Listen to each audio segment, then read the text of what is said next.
Welcome back to another tabletop review. Today we'll be revisiting the Ruger P90.45, now with Crimson Trace laser grips. About 2 years ago I did a review of this very same Ruger P90. You might have seen it. The gun was on loan from a friend at the time and I ended up falling in love with it. I've been on a search for one in good condition at a good price ever since. Not that long ago, that friend had a weak moment and agreed to sell it to me for what I thought was a bargain price for the market at the time. The average used gun value for the Ruger P90 was $436, with a trade-in value of $283, and that's what I paid. I thought that was pretty good for a P90. I provided a fairly detailed review of the P90 at that previous video, so I'm not going to rehash all of that here. By the way, from the comments I received, that was a pretty good review, so you might want to check it out at the link above. But here basically I just wanted to provide a brief update. In addition, I wanted to report out how these Crimson Trace grips have worked for me. Now, after coveting my friend's P90 for more than a year, and now that it's mine, am I happy with this gun? Let's make sure that it's cleared first. By the way, if you like this video, be sure to like, share, and subscribe. Now, a few things have changed since I did that review. I thought 50 cents a round was expensive for .45 ammo back then, and ammo was hard to find. But when you see internet ads at $1 or more a round, well, I'm glad I bought a bunch of .45 rounds when I could back then. Today, I can still pick up .45 range and target rounds locally for about 60 cents, and there's no limit. Also, Crimson Trace no longer lists the laser grips for the P90 on their website. Always a bad sign that they're no longer being made, but that's to be expected for a firearm that's been out of production for more than a decade. However, the laser grips were still available through Amazon for about $245, so I went ahead and got a set while I could. Now, as I've said in other reviews, I wasn't always a fan of lasers, but starting about 10 years ago, I began to notice that my eyes weren't what they used to be, nor my reflexes. That night I was convinced of their value when I saw that a laser improved my accuracy and speed noticeably in comparison shooting, to the point that any gun that I carry now is outfitted with a laser. And the laser has to be instinctively activated on when I grip the gun. And although I prefer green lasers to red, sometimes red is all that's available. But green is easier to see in daylight and at further distances, so I think it's worth the extra costs. By the way, I mostly train with the laser off so I don't become dependent on it. And so here it is. Have I changed any of my thoughts about the P90 during the past year? Well, the P90 still isn't very attractive to most people, and I'll have to admit that the decocker and safety look like they're an afterthought. It just looks tacked on.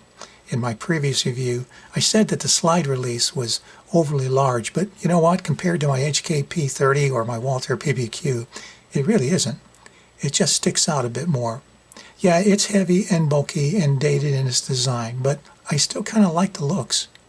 Even though it's got limited capacity and there's no rail under the barrel, it's an all-metal gun and it still feels very good in my hands.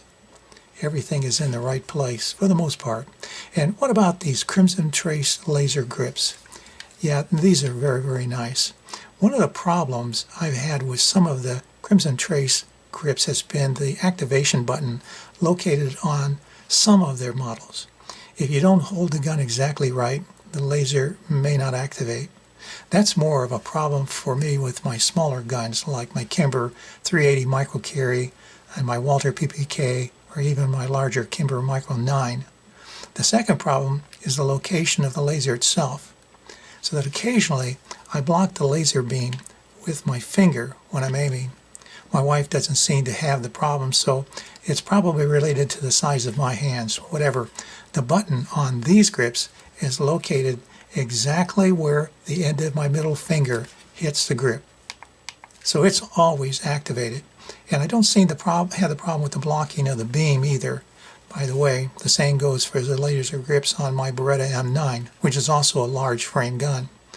Never been a problem. Again, size of my hands and the size of the gun, I know the grips themselves may be the reason. I'd have preferred a green laser, but red is better than nothing. The laser is nice, and like the Crimson Trace grips on my other guns, once zeroed in, the laser has remained spot on. But how do these grips feel? The previous owner had Hogue wraparound grips on this gun, and they were excellent. How do these Crimson Trace grips compare? Well, the finger grooves are less pronounced on the Crimson Trace grips, but the texturing is very good. There's nice swelling, fills my hand nicely, perhaps a step down from the Hogue grips to my feel, but still very, very nice. Okay, I need to respond to all of those who were so upset that I didn't reference the P90 to the 1995 Antonio Banderas film Desperado. Great display of the Ruger P90’s. But actually, the gun Banderas uses in Desperado are really the Ruger KP90, not the P90. The K stands for stainless steel. So technically, the 1994 movie True Lies with Arnold Schwarzenegger and Jamie Lee Curtis is still the best known film for the P90. There was an early chase scene where Arnold on horseback with the P90 in the film, and more prominently, the P90 was shown in the movie main poster with Arnold and Jamie Lee. Now, the only other movie I'm aware of is the 1993 movie RoboCop 3, in which the Ruger P90 has a brief scene. You know, one of the reasons that Ruger is such a successful company is their attention to market interests, excellent design, the application of economical, modern engineering, and sound financial management. The Ruger P series, which began in 1985, are excellent examples of Ruger at its best. The P series was eventually replaced by the Ruger SR series that came out in 2007, and the American series later in 2016. The P90.45 was produced between 1991 to about 2013. There are still calls for Ruger to bring the P series back, but I think Ruger is wise to have moved on. The P90s were great for their time, but market interests have evolved. As for specifications, the P90 is a 45 ACP gun. The P series also included a number of different variations, including the KP90 stainless steel version. The action is hammer-fired, lock breech, short recoil with tilting barrel design. Sights are combat 3-dot low-profile steel. The rear sight is adjustable for windage. The combat design allows the user to rack the slide against a belt or other surface one-handed. The barrel length is 4.5 inches. The slide is steel. Overall length is 7.8 inches. The width is 1.26 inches.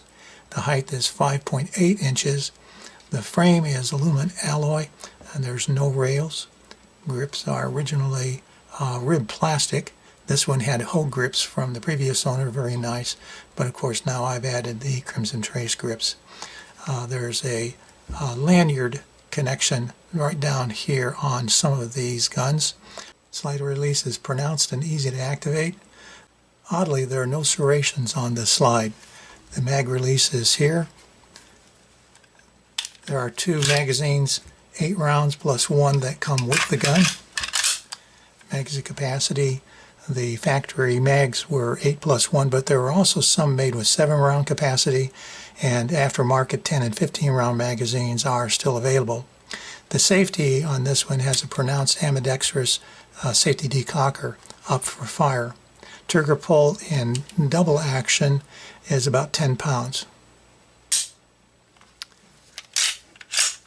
Single action, about 4 pounds. Reset is short and crisp. Unloaded weight is about 34 ounces, about 40 ounces fully loaded. As for function, I'm just going to do a quick revisiting of how this gun is handled at the range. As I said in my first review of this gun more than a year ago, at about 2.7 pounds fully loaded, this is a heavy gun, and it's big. The common phrase, built like a tank, in reference to this pistol fits. But it doesn't really feel bulky on the range. It's robustly built. It feels solid and sure.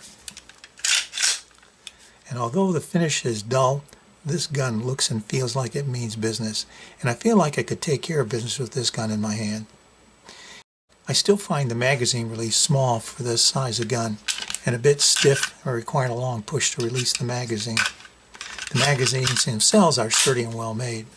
One of the things that had stood out to me earlier was how light the slide was to rack. Silky smooth and light. Very nice, and it's one of the reasons I fell in love with this old classic. I still don't like that there are no serrations on the slide, and the safety decocker could have been machined to look and feel smoother. The decocker action is smooth enough, but the safety is a long reach, even for my long fingers. Flipping the safety up isn't as easy as on my Beretta because of its location. I still feel the same about this trigger as I did in my earlier review. The P90 is a double single action pistol, my preference for carry. By the way, this is probably the lightest, smoothest dry firing gun I own. Just so silky smooth. Okay, I'll admit that these small combat sights are not my favorite, especially with my aging eyes. Really, shooting this P90, I'm reminded of what else really attracted me to this gun. It's so comfortable. I think it would surprise you. There's minimal recoil for a .45. The safety blocks the hammer and disengages the trigger. If the hammer is back, putting the safety on will decock the hammer like my Beretta M9, which is also up for fire. And finally, am I still impressed with the accuracy of this gun? Oh yeah, maintaining a tight spread at 25 feet, my usual pistol training distance, took very little effort, even during rapid fire. I splurged for a box of Blazer brass case, 230 grain 45 rounds for $30 for this exercise. Well worth it. Again, I mostly trained without the laser on so that I don't become dependent on it. But before I left the range, I loaded my last 2 magazines, moved the target out to 35 feet, activated the laser, and with the aid of the laser I was still able to maintain a respectable tight spread. Very rewarding. This gun is such a pleasure to shoot.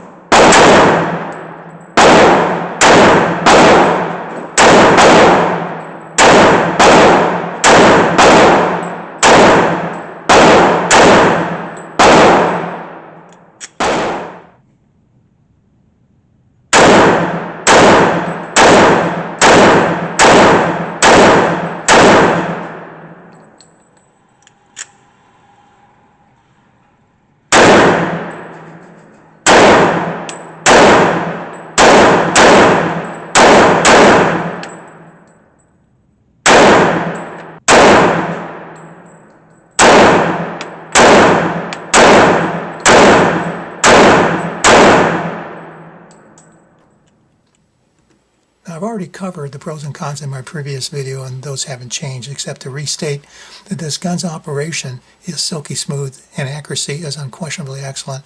It may be built like a tank and not very attractive to some, but for its size and its caliber, this is an easy gun to handle and to shoot. And with its minimal recoil, you can expect to shoot this gun very well. It may be old school, but it's solid, reliable, and of very high quality. Okay, there's no doubt that the P90 continues to lose value. People just aren't interested in these old heady 45s, but in my opinion, the Ruger P90 still represents a great value for what you get.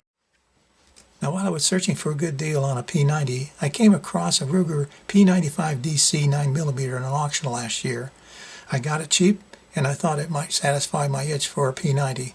It didn't. It's a newer design with more up-to-date features, and it's a 9mm. But while it's a nice pistol, the P95 doesn't quite provide a better experience. There's just something about the P90.45. Takedown is simple and quick enough to demonstrate here.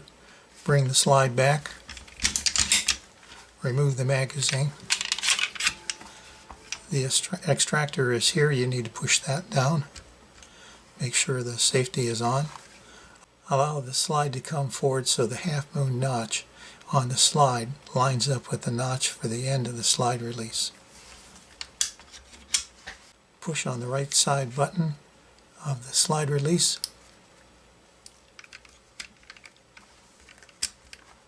Pull the slide release out till it stops. doesn't come all the way out.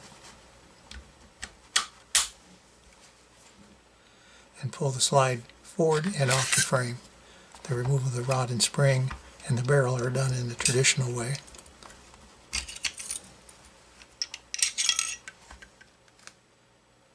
Reassembly is accomplished in the reverse of these steps. I'm going to begin by returning the barrel to the slide. I'm going to return the spring and the rod to the slide assembly.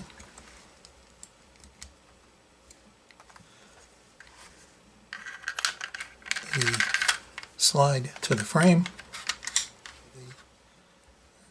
Then I'm going to line up the half moon with the slot for the slide release.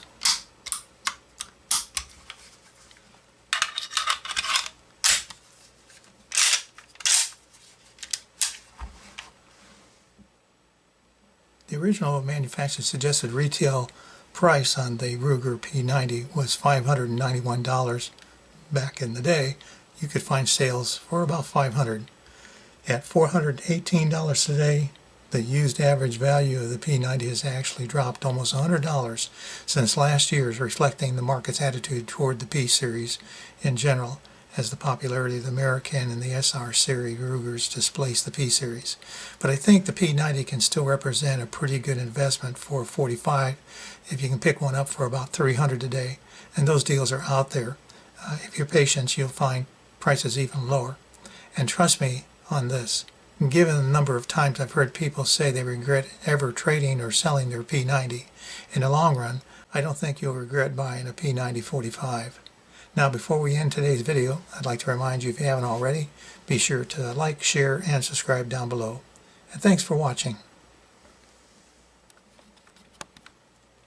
Okay, I never had any intentions of this gun being an everyday carry weapon.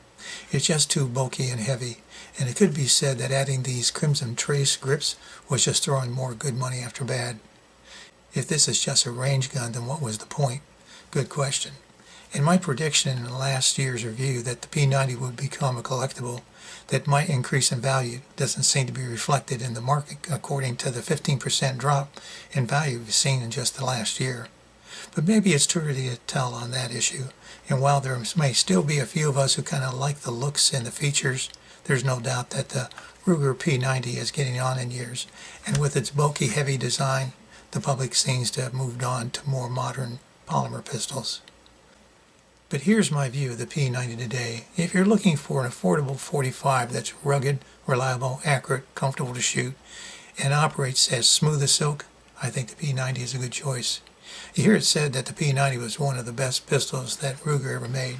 It certainly represents one of the most popular guns of its time.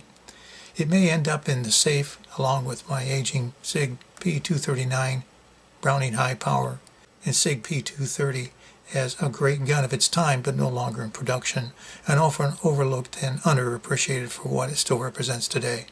But I'm okay with that.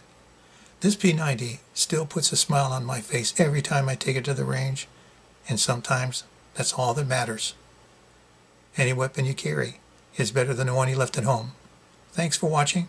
Hope you'll be back for my next tabletop review. Until next time, stay safe.